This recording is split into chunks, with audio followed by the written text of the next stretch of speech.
හැමෝටම. ඔන්න මං කෝපි එකකුත් හදාගෙන මං ආසම දෙයක් කරන්න තමයි මේ හදන්නේ. කලර් කරන්න හදන්නේ. මේ කලරින් බුක් එක නම් ගෙන්නගෙන ටික කාලයක් වෙනවා. ඉතින් මට හිතුණා ඒකේ වීඩියෝ එකකුත් කළා නම් හොඳයි කියලා. මොකද ඇත්තටම මං ගොඩක් ආස නැහැ මැන්ඩලා ඒ වගේ කියන්නේ ඒ වගේ ටිකක් සංකීර්ණ ඒවා කලර් කරන්න මං ඇත්තටම ආස නැහැ. මං ගාව ඒවා ඇත්තෙත් නැහැ. මං ආස මේ වගේ සිම්පල් ඒ වගේ පික්චර්ස් කලර් කරන්න. ඉතින් තව කලරින් බුක් එකක් ගෙන්නගෙන තියෙනවා. ඒකත් එකනම් චුට්ටක් සංකීර්ණයි. ඒ වුණත් මං ආස විදි එකක්. ඉතින් මේකටත් මං ගොඩාක් ආස වුණා. අහම්බෙන් FB එකේ දැකලා තමයි මම මේක ඕඩර් කළේ. ඉතින් ඇත්තටම හරිම ලස්සන පේජස් තියෙනවා කලර් කරන්න. ඉතින් මේ වගේ කලරින් බුක්ස් අපි ගොඩක්ම දකින්න පිටරටවල වීඩියෝස් වලනේ. ඉතින් ඒ පේජස්ම අපේ කෙනෙක් කලරින් බුක් එකක් විදියට මේ හදලා තියෙන්නේ. ඉතින් මම ඔයාලට මට කමෙන්ට් එකක් දාන්න නැත්නම් මැසේජ් එකක් දාන්න මම පේජ් එක මොකක්ද කියලා කියන්නම්. ඉතින් මගේ තිබුණා ටච් මාකර් සෙට් එකක්. ඉතින් ඒකෙනුත් ගොඩ කාලෙකින් වැඩක් අරගෙන තිබුණ නැහැ ඇත්තටම. ඉතින් මට හිතුණා ඒකත් ප්‍රයෝජනෙට ගත්තා නම් හොඳයි කියලා කාඩ්ස් හදන්න ගත්ත සෙට්ස්.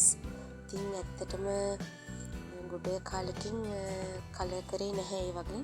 සමහර මාකර්ස් දැන් කලර් වෙන්නෙත් නැති තරම්. ඒ කියන්නේ කාලෙකින් පාවිච්චි කරලත් නැහැනේ. ඒ නිසා ඉතින් හරිම ආසාවෙන් කලර් කරා. මට හැබැයි හිතුණා මේක මාකර්ස් වලින් කලර් කරනවට වඩා කලර් පෙන්සිල්ස් වලින් කලර් කරා නම් හරි ලස්සනට තියෙයි කියලා. ඉතින් මුලදිම මාකර්ස් වලින් කලර් කරා. පස්සේ මං අන්තිමට කලර් පෙන්සිල්ස් වලින් තමයි කලර් කරේ. ඒවා නම් ගොඩක් ලස්සනට ආවා කියලා මට හිතුණා. ඉතින් ඔයාලත් බලන්නකෝ කලර් කරන්න ආසයි ඉන්නවනම්. ඇත්තටම කලරින් කියන්නේ පොඩි විනෝදාංශයක්නේ. මට ඒක ගොඩාක් කල් ඉඳලා මගේ තිබුණ එකක්. මොකද මං හෑන්ඩ්මේඩ්ස් කාඩ්ස් කරනකොට හදනකොට ඒක මට අමතර ආදායමක් වෙන ගමන් ඒවා කලර් කරන එක ඇත්තටම මට ගොඩාක් මානසික නිදහසක්, හිත සංසුන් කරගන්න වගේ දේවල් වලට ගොඩාක් උපකාරී වුණා. ඒ කාලේ නම් ඇත්තටම මේ කලරින් බුක්ස් කලර් කරන එක කියන්නේ ඇඩල්ට්ස් කලරින් තියෙන්න ඇති. මම මේ කාලේ ගැන දැනුවත් වෙලා තිබුණ නැහැ. ඉතින් දැන් මේ අවුරුද්දක් එකමාරක් වගේ ඉඳලානේ ගොඩාක්ම අපේ අය අතරත් මේක ගොඩාක් ප්‍රචලිත වුණේ.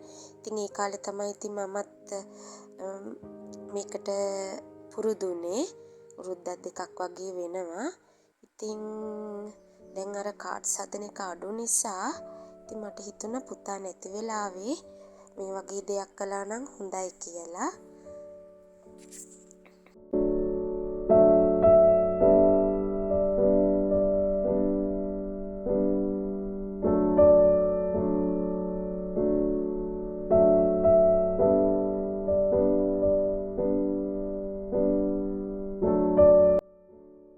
ඔන්න ඉතින් මම කලර් කරන ගමන් මට හිතුණා ඔයාලත් එක්ක පොඩි දෙයක් බෙදා ගත්තා නම් හොඳයි කියලා.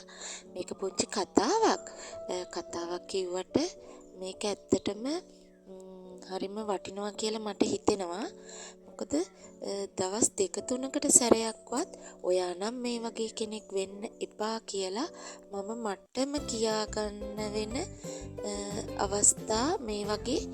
ඔයා නම් මේ වගේ වෙන්න එපා, ඔයා නම් මෙහෙම කරන්න එපා කියලා මේ වගේ දේවල් අහන්න දකින්න ලැබුණම මම මටම කියන අවස්ථා තියෙනවා. ඉතින් ඒ වගේ එකක් තමයි මම ඔයාලත් එක්ක මේ බෙදා ගන්න හදන්නේ. ඉතින් ඔයාලත් අහල පහල ගෙවල් වල ළඟ තියෙන ගෙවල් වල අයත් එක්ක හොඳින් ඉන්නවා වගේම ඒ ගෙවල් වල ඇතුළාන්තයටත් ඕනවට වඩා ඉබිලා බලනවද? ඒ කියන්නේ ඒ ගෙදර වෙන්නේ මොනවද? ඒ ගෙදර කට්ටිය අද දවස ගත කරේ හොඳින්ද නරකින්ද වගේ නිකන් අර ඕපදූප හොයනවා වගේ ඒ වගේ කරනවද? මම ඔයාලට පුංචි කතාවක් කියන්නම්.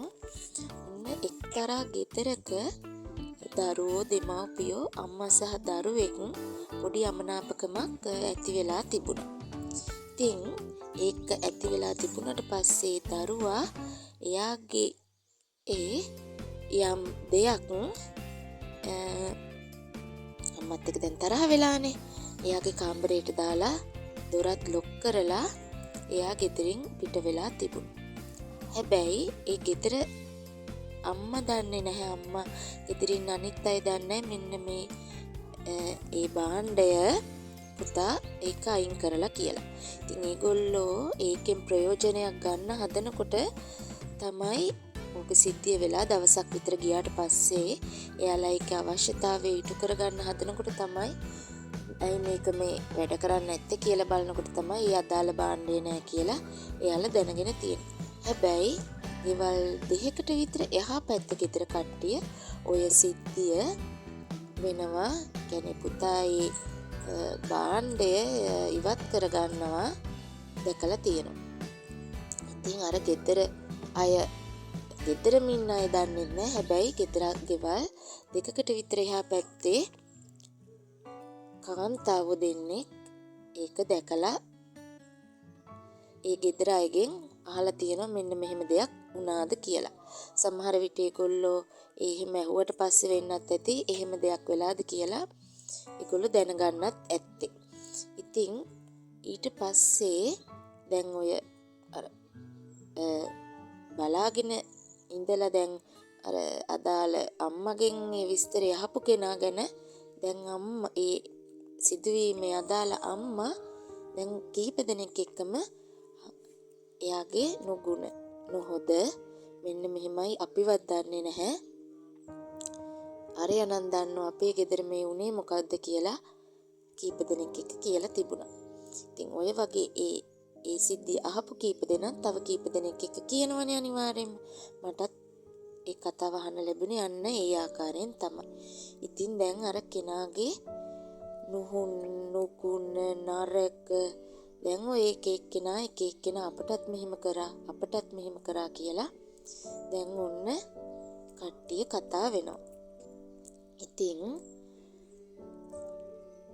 හොඳම කතාව තමයි එක පවුලක් නැන්දම්මයි පුතයි ලේලි හිටපු ගෙදරක නැන්දම්මයි ලේලි විරසකයටත් ප්‍රධානම හේතුව ඔය අනිත් අයගේ දේවල් හොයන කාන්තාව කියලා දැන් ඔය සිදුවීමත් එක්ක එළියට ඇවිල්ලා තියෙනවා.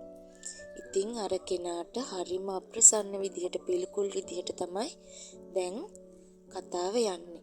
ඉතින් ඇත්තටම තමන්ගේ දෙයක් කරගෙන බලාගෙන දැක්කත් යමක් නොදැක්ක වගේ හිටියානම් ඔය වගේ සමාජයේ අපකීර්තියට අප්‍රසන්නතාවයට පිළිකුලට බඳුන් වෙන්නේ නැහැ. දැන් ඇත්තටම ඒ උපදුප හිව්ව කියන කෙනා දකින්නකොටත් මටත් හරිම අප්‍රසන්න හැඟීමක් එන්නේ. ආනංගි කොහොමද කියලා ඇහුවත් මටත් හරිම පිළිකුල් සහගත හැඟීමක් එනවා ඔය සිතුවීම් කීපය ඇහුවට පස්සේ. ඉතින් ඒකේ ඇත්ත නැත්ත අපි දන්නෙත් නැහැ. හැබැයි අර පළමුවන හැඟීම ඒ කෙනා දකින්නකොටම ඇති වෙන්නේ මෙයා අන්න අර වගේ වැඩක් කරා නේද? මෙයා අර වගේ කෙනෙක් නේද කියලා තමයි. ඉතින් ඒ නිසා අනිත් අයගේ දේවල් හොයන්නේ නැතුව තමන්ගේ පාඩුවේ ඉන්න එක තමයි නුවණටම හුරු. ඔන්න ඉතින් කතාවෙන් කතාව කල කරලත් ඉවර වුණා. ලස්සනයිද කියන්නකෝ. ඉතින් ගිහින් එන්නම් සතුටින් පරිස්සමෙන් ඉන්න. අපි ඔයාලට ගොඩාක් ආදරේ.